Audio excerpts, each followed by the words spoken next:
Hello, ladies and gentlemen. Today, we're very privileged to have Pierre Cotte with us. He's from the European Union, and the title of his presentation will be Digital Transformation in the EU. Pierre has a double ingénieur degree in France, École Polytechnique and École Nationale Supérieure des Techniques Avancées, and has a long management experience, a large scale and secure intelligence and command and control systems in support of France and NATO military headquarters, and then also in information decision-making systems in support of the European Union. He served with the French Ministry of Defense for 10 years, NATO for 10 years, and the EU for 13 years. And he's managed multiple programs at that particular point in time, large systems. And he's entered the EU in 2007 as a civil servant and left the French Ministry of Defense as a colonel, ingénieur en chef de l'armement. Since 2015, he's been acting as the digital transformation officer in the General Secretariat of the Council, and he's recently been posted into the Justice and Home Affairs Directorate General to support the digital transformation of justice within the European Union. So without further ado, we are very privileged to welcome Pierre Cotte. I believe you can all see his screen, so over to you, Pierre. Merci beaucoup. Thank you, Bob, for your nice words. I hope you can all hear me. And yes, for this first slide, just some practical information. You have my email address in the General Secretariat of the Council, my current assignment and my previous assignments. Now, back to the presentation itself. I will deal with basically 3 chapters. So just a few summary slides on the Council itself, just as a recap for those that are not too familiar with the EU. And I will, of course, quickly dive into the topics of digitization or digital transformation. So that will be the topic for chapter 2 and 3 with 2 practical experiences. In the first place, with Council decision-making program, and later on the information knowledge management program, 2 critical programs that I have managed or accompanied, and that are significantly transformed the business of the Council. I will also deal with the digitization of the justice domain, and which is quite an endeavor. And I will also elaborate tentative conclusions. There is, of course, no official position, but the point is to provide you with some lessons learned and opinions about this experience and this expertise. So just this slide on the EU itself. As you know, EU is a complex machinery. There are basically 7 institutions. They are all in blue on this slide. And you have, of course, the European Commission, which has the exclusivity of the initiative.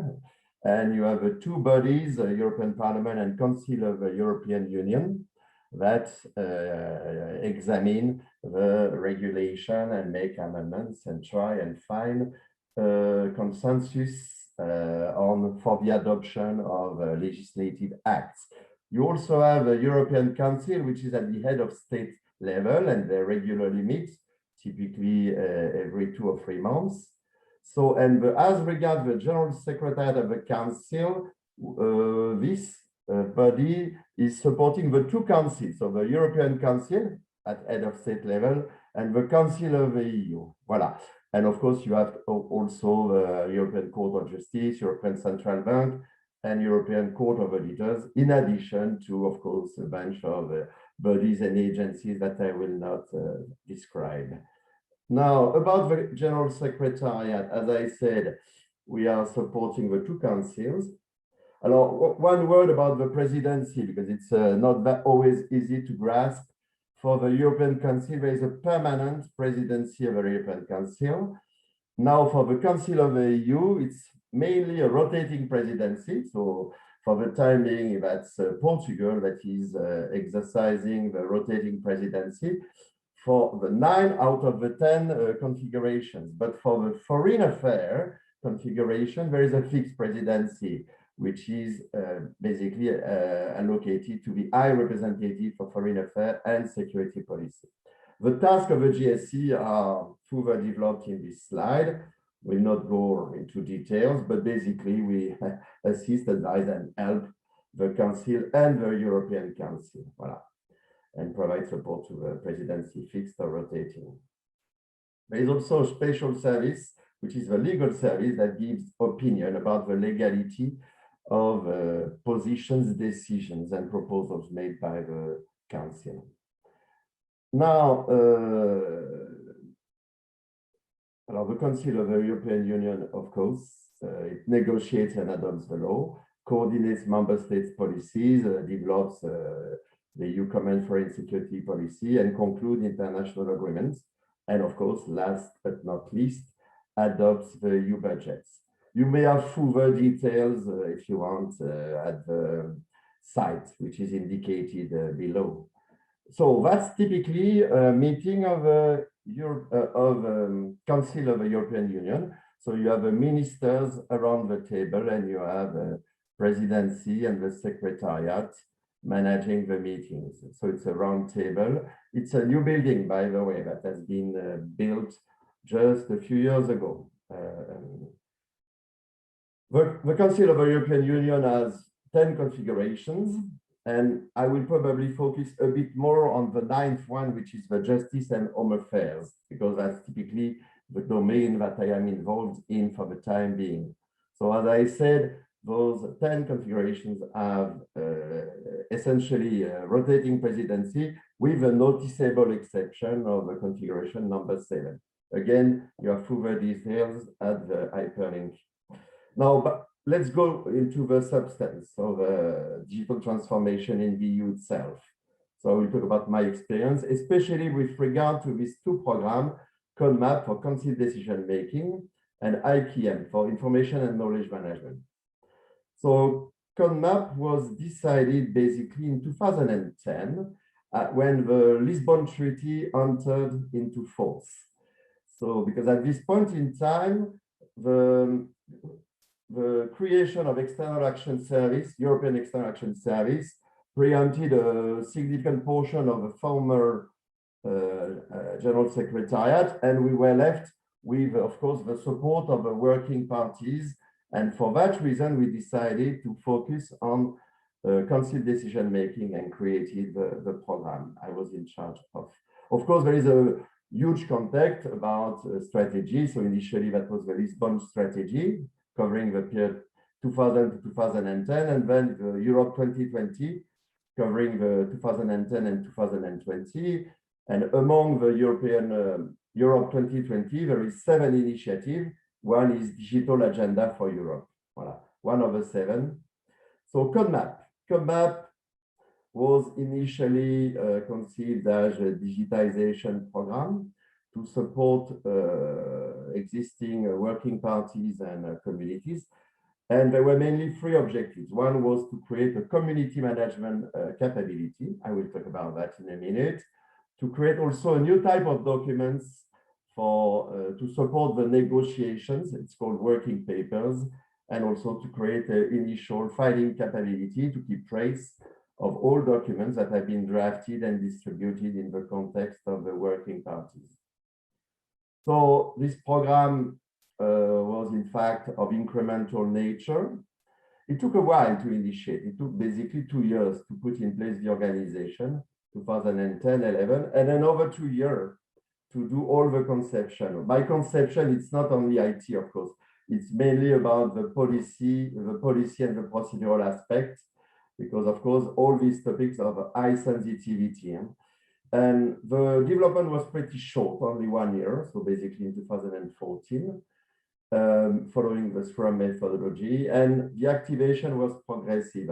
So it was activated progressively throughout the 300 working parties or working groups that are in operation. And in practice, behind these 300 working groups, there are about 1,000 communities and about 50,000 delegates. So voilà. So it's a complex machinery, but it has been pretty successful, although time consuming. So why the delegates and the member states were pretty happy with the results? For at least those 4 reasons. There was a real need to know enforcement because the working papers now are only accessible by the delegates of the communities.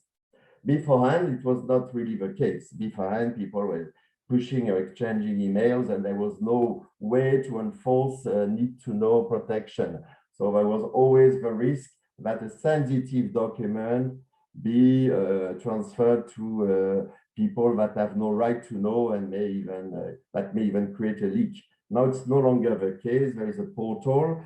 People authenticate themselves.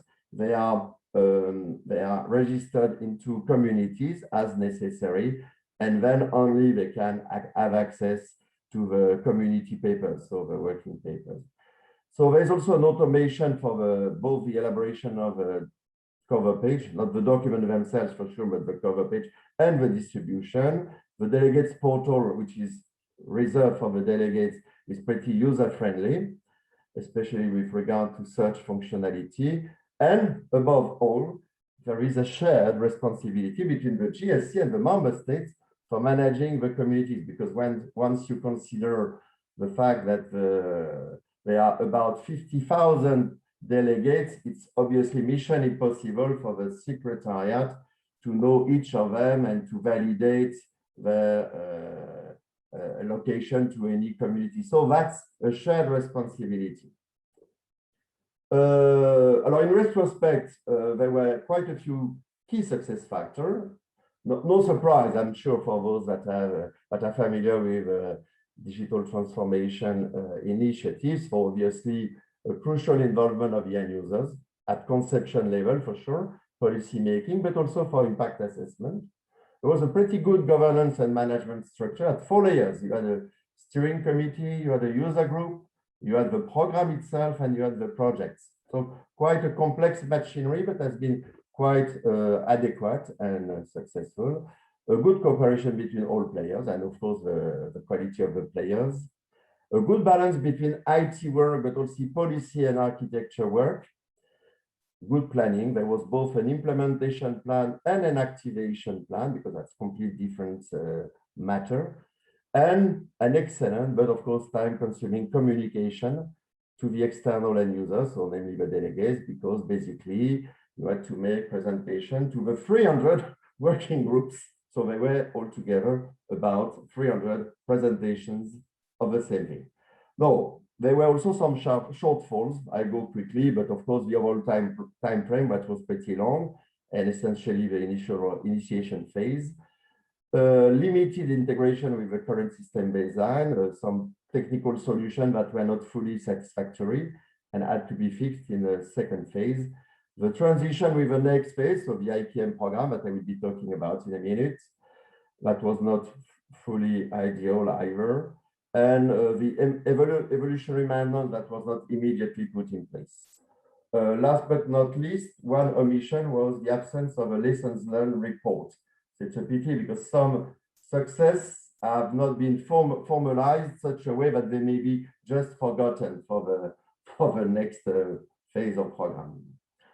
IPM program. So in 2015, after completion of the CODEMAP program, the scope and the ambition of the program was quite widened, and it was formally considered as a digital transformation program, although CODEMAP was initially, with using Bob's terminology, a digitalization program with some major impact on the business model. The goal was basically to improve the range and quality of service and improve the user experience, which is relatively common for a digital transformation initiative. Yes, and this time it was not only about the council working parties, but also the General Secretariat itself, which is, by the way, composed of 1/3 of policy makers and policy DGs in support of the council and working parties, 1/3 of translators that are, so basically 1,000 people of translators that are working in 24 languages, which is quite a challenge, and 1/3 of another 1,000 administrative people working in HR, finance, and IT.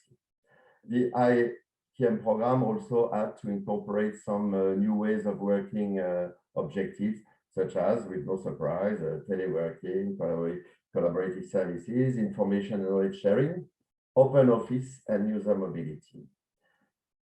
So, as I said, as opposed to CODEMAP that was initiated by the RT department, the IKM program was this time initiated by a policy Directorate General, namely the GF2 dealing with information management. So the positive effect was that the focus was on the business functions and activities. The negative effect that you can easily imagine is that the IT department that was still in charge of the IT budget was not immediately cooperative.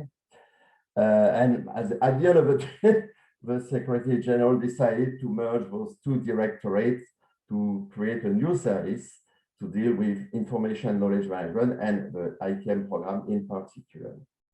So voila, in the meantime, the IKM program was released some key material for digital transformation, such as the IKM strategy, the IKM objectives, the roadmap, the framework, and also we had developed at that time some prototypes and demonstrators to illustrate and convince our stakeholders about some innovative services.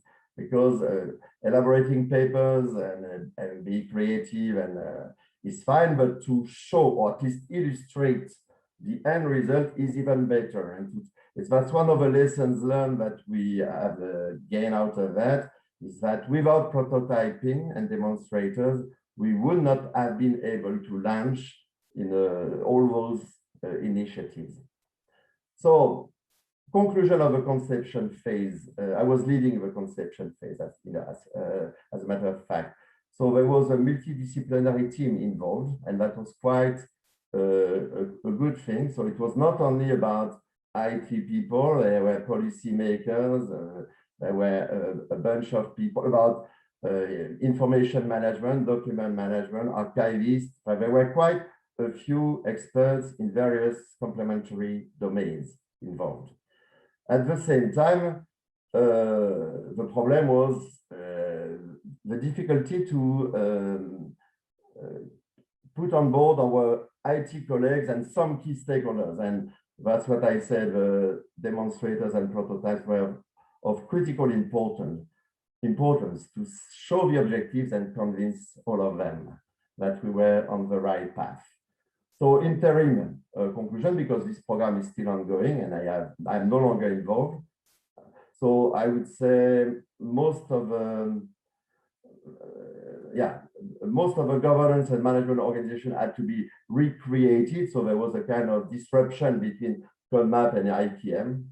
The prioritization of the objectives and projects remains critical. It's still a complex matter.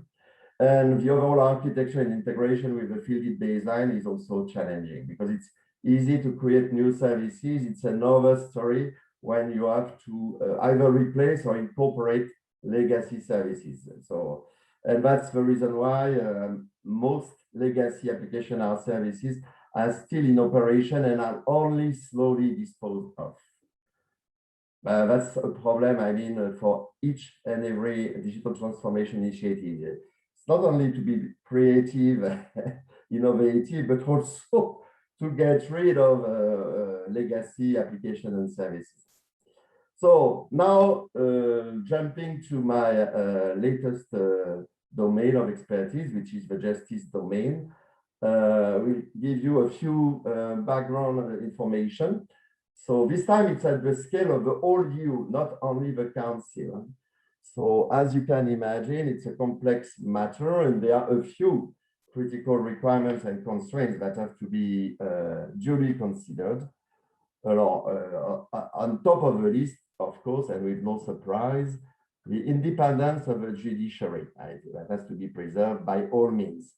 That may end up with a few requirements and principles, such as the separation of data, Of course, enforcement of a need to know, with no surprise, especially when you deal with a case, low case matters, dedicated budgets, prevention of conflict of interest, service level agreement with the IT suppliers, and so on and so forth.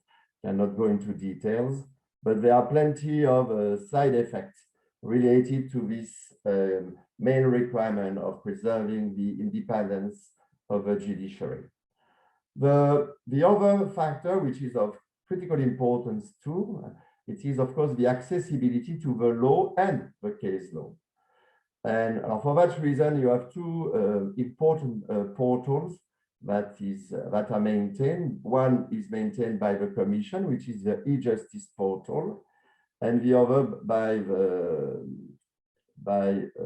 Office des Publications, Publication Office in Luxembourg, which is the EUR-Lex portal.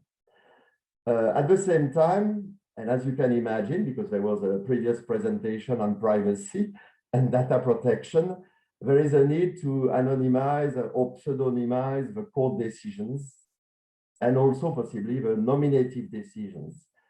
So, and that's actually the case. So even for designation of, I don't know, director, of course, there is a decision which is published, but this decision is not maintained forever on the portal. It is removed after a couple of years, always for the same reason, to protect the privacy of these people and comply with data protection regulation.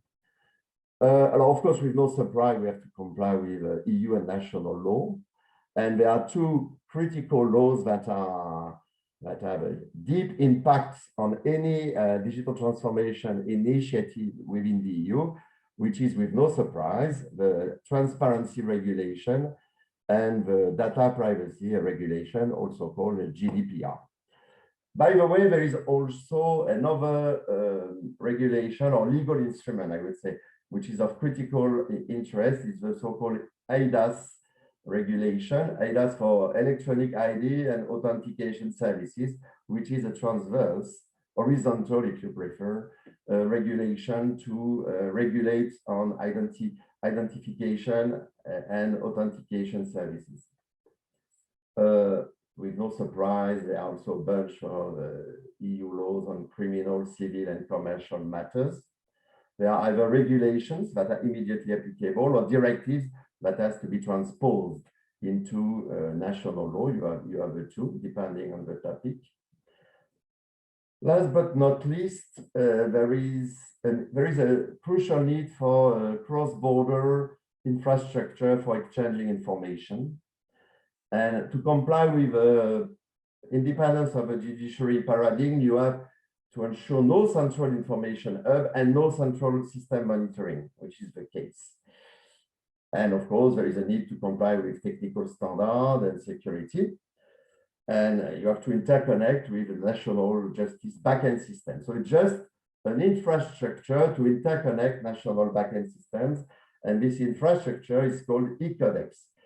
It has been launched since 2010, and it is now operational within 10 member states, and it's still progressively adopted at EU level in support on a growing number of regulations and procedures. And last but not least, there is a need for transparency on all that. So there is a wide range of open data sets that are published on both the European and the EU data portals. There are two portals, actually, one for the EU institutions and the other for the European member states. They are both managed by the Publication Office of the EU. Alors, I will not go into detail because it's a bit crowded and complex, and I know that you will have later this week a specific presentation of that. I just want to say we do not start from a blank sheet of paper. There's a lot of background material with regard to both interoperability and architecture. So that you have a so-called ISA Square program. And ISA Square program managed by the Commission, namely DTiG, the Directorate General for IT of the Commission. And there are three key building blocks that have been elaborated and distributed and supported by the Commission. First is the European Interoperability Framework, and you have a picture on the right-hand side that clearly stipulates that there are 4 layers for interoperability: legal interoperability, organizational or procedural, if you prefer, interoperability, semantic, and technical. And you have plenty of recommendations behind this framework, about 47 recommendations. At the same time, there is also number 2, European Interoperability Reference Architecture with it's called ERA, and which has actually quite ambitious objectives. And I will not go into details again. And the last thing, which is the Connecting Europe facility, and that's the next slide. So if you permit, I zap to the next slide. So this time, the Connecting Europe facility is a program managed by the Commission, namely DTiG, which is building some foundation building blocks in support of all business domains, including justice. So there are building blocks for the e-justice portal. There are such as also online dispute resolution. I will come back to that, but also for open data in the science and technology domain. BRIS is a business register information system in support of the business throughout EU. The same way for employment and social rights. And guess what? It's not only the provision of building blocks, which is provided by such a critical program, but also some sponsoring, because the member states that will make use of these components may equally ask for some sponsoring up to 75% of the project. So it's quite interesting for sure. Voila. And I continue. A few words about e-CODEX. E-CODEX is the infrastructure that has been put in place since 2010 in the context of the justice domain within the EU.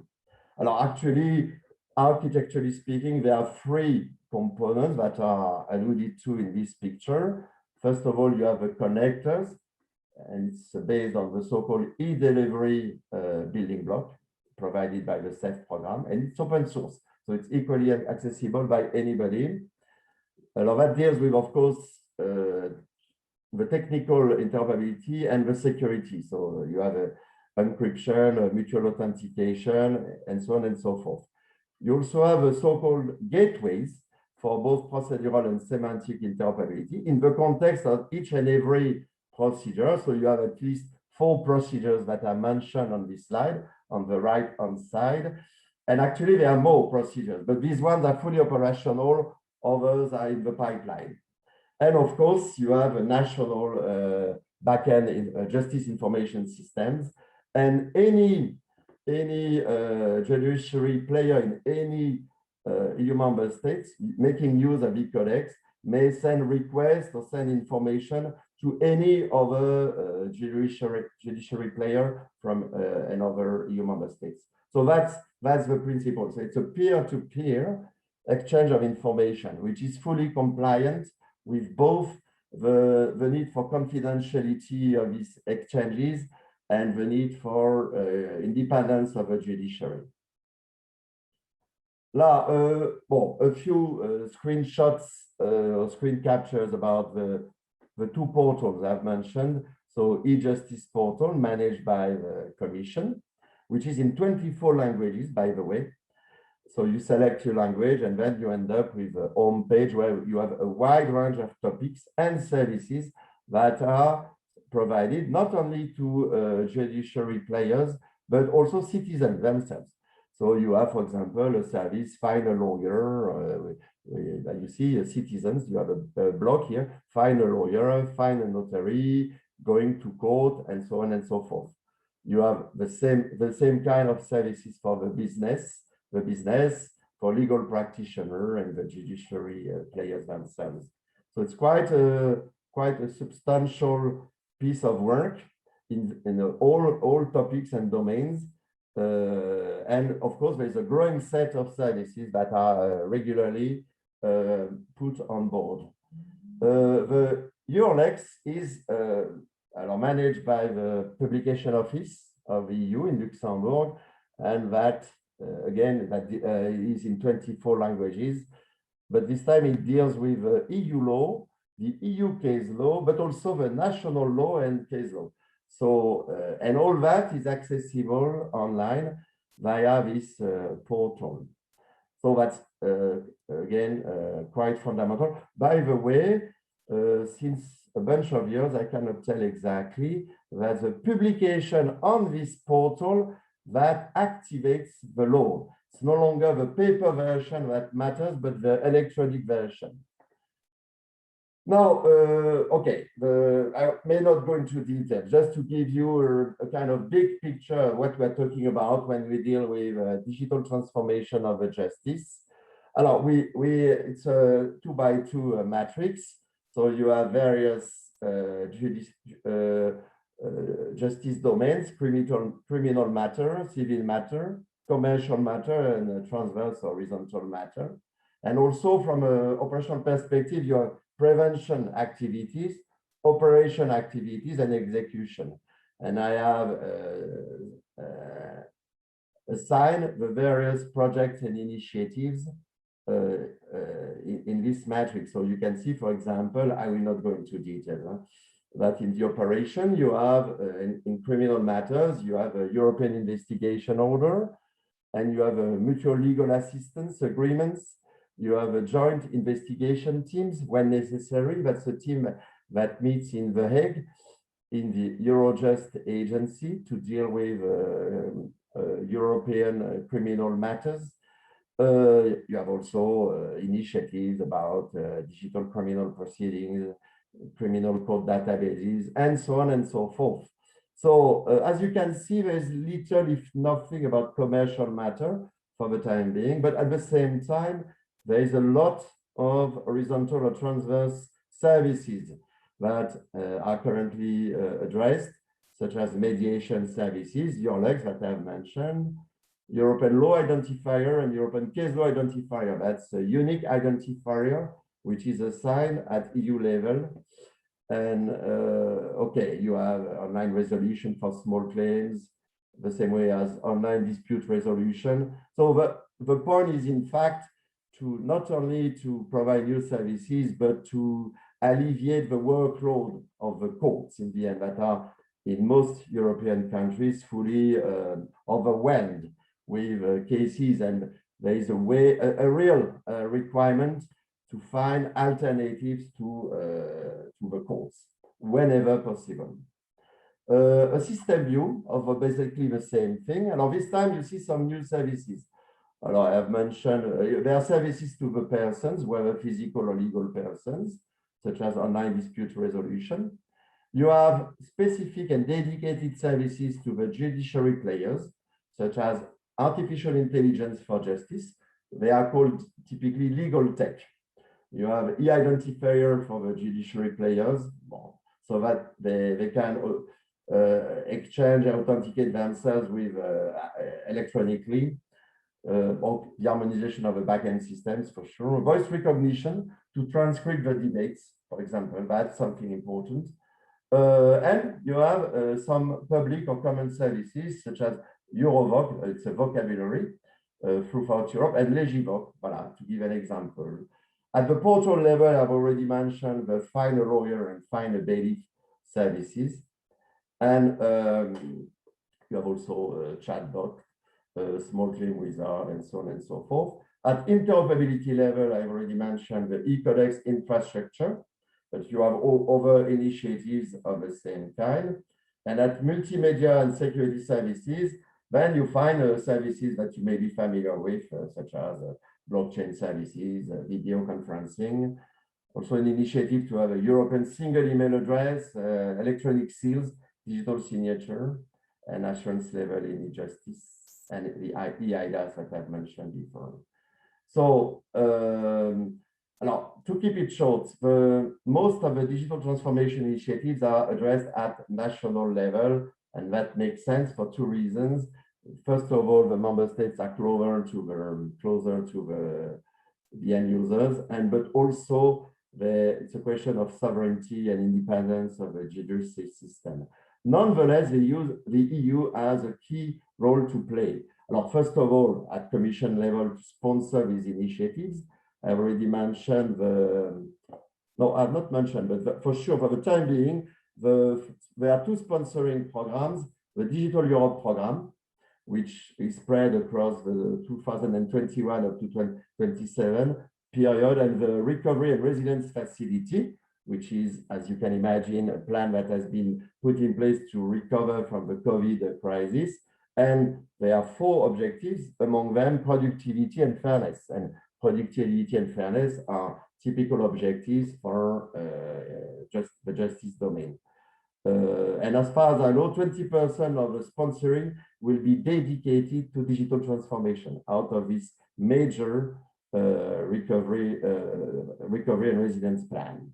Okay, another role is, of course, to coordinate, harmonize, and share experience between national players.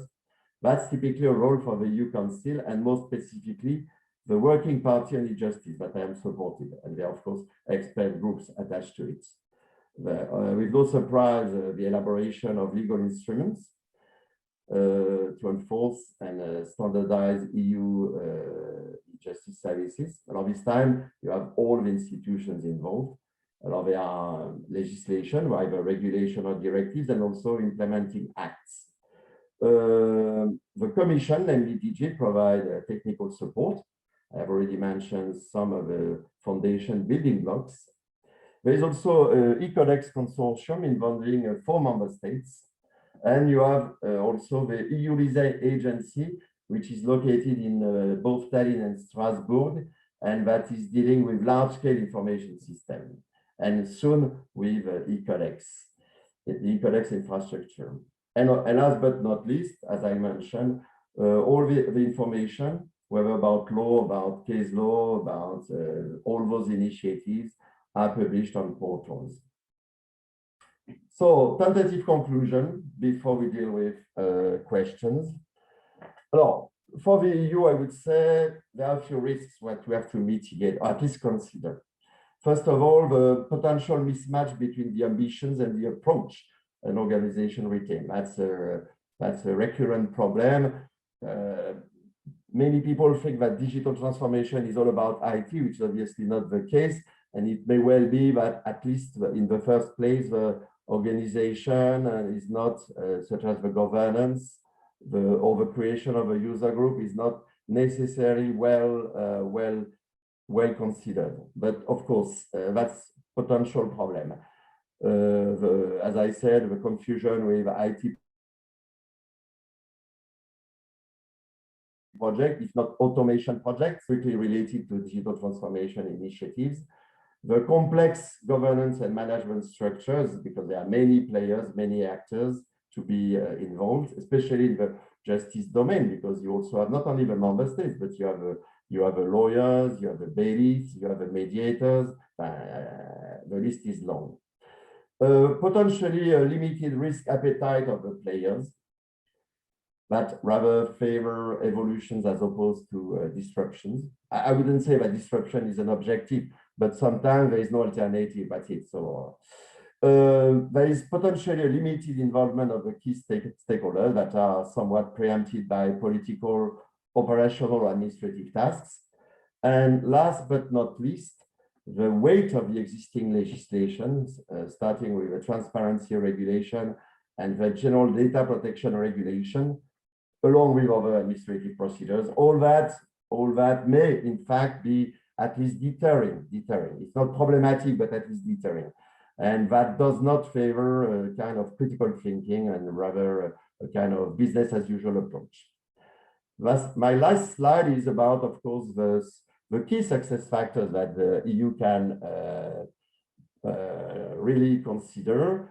Of course, a huge expertise and a wide range of experts, no need to say, throughout all the institutions, there is a wide range of expertise and experts.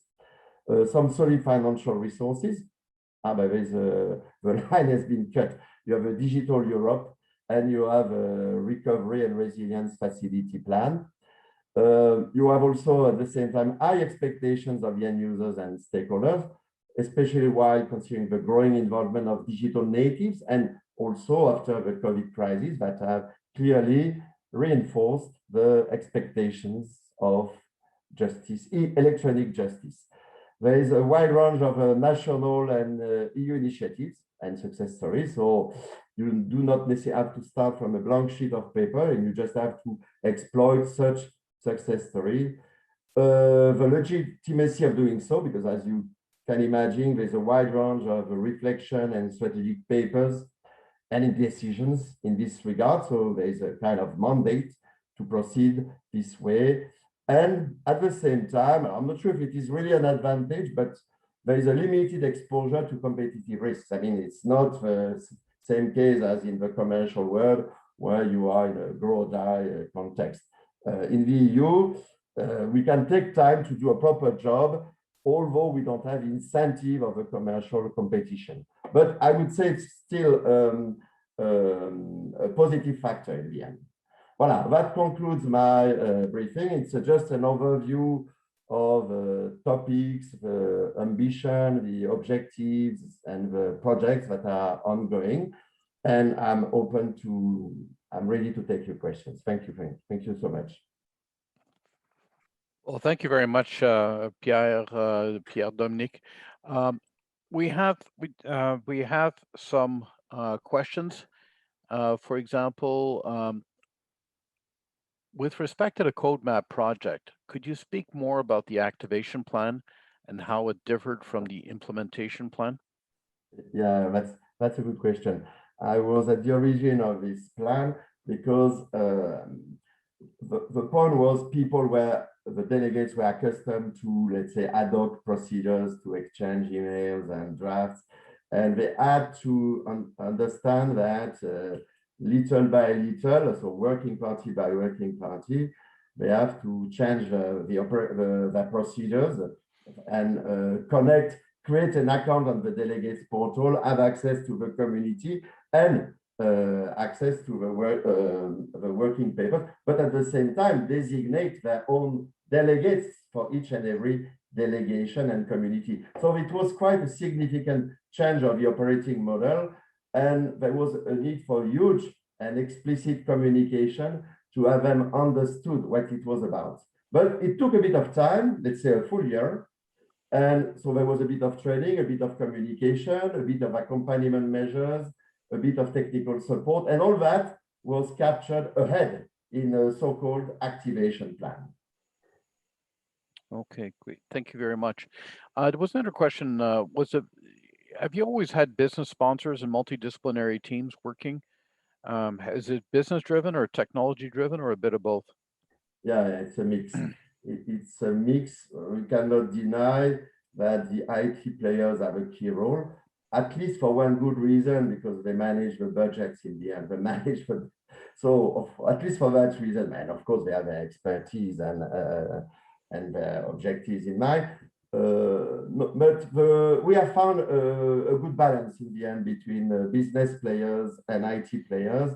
And the critical aspect is to, of course, dissociate management aspect from governance aspect. In the governance, that's the business players that have the last say for sure at user group or steering committee. At the management level, that's often the IT players that have the last say, but they have to comply with the orientations and directives of a governance level. So we have found, let's say, a good trade-off between these two kinds of players. Okay, great. And we have another question. Law and case law have been shared, you mentioned, for all to access. Is the management of the single source of truth being managed digitally? If so, is it online or is it still on paper? It's a good question. Yes, I think that in essence, that's the objective of all those portals is to instantiate the single source of truth. That's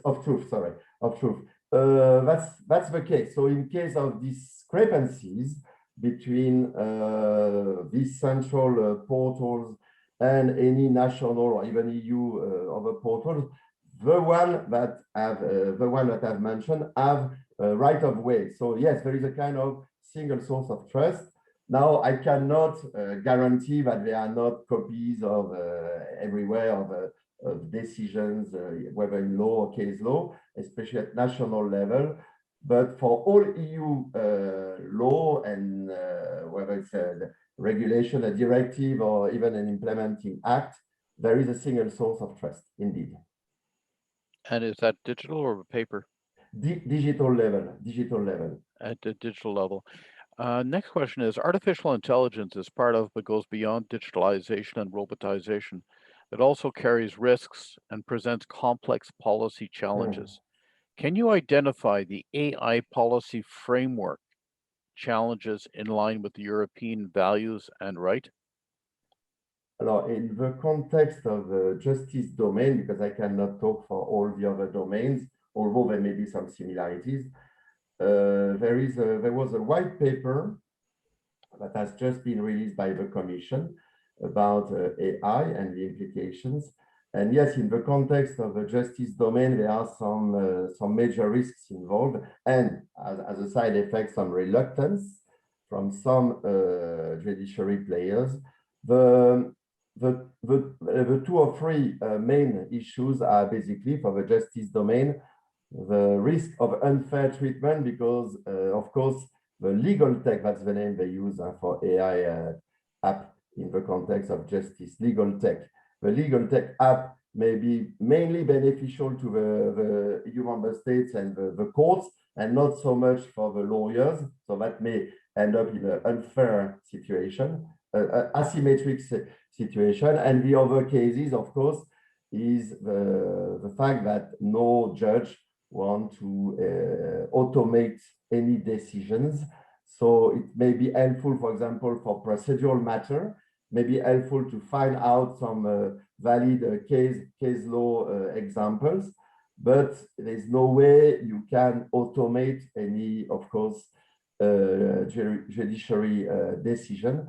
As a side effect, the other question is the traceability, because when a decision is partially automated by an AI tool, first of all, it should be mentioned to all players.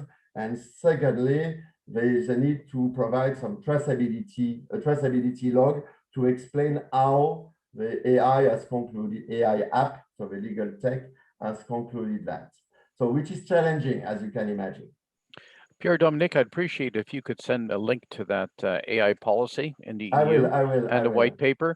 I'd very much appreciate that, and I'll find a place to post it on this event website. Well, I'm afraid that concludes our session today. Like you said, you covered a great deal of ground. Thank you ever so much for the presentation and putting this together and explaining it to us, and answering the questions that were posed.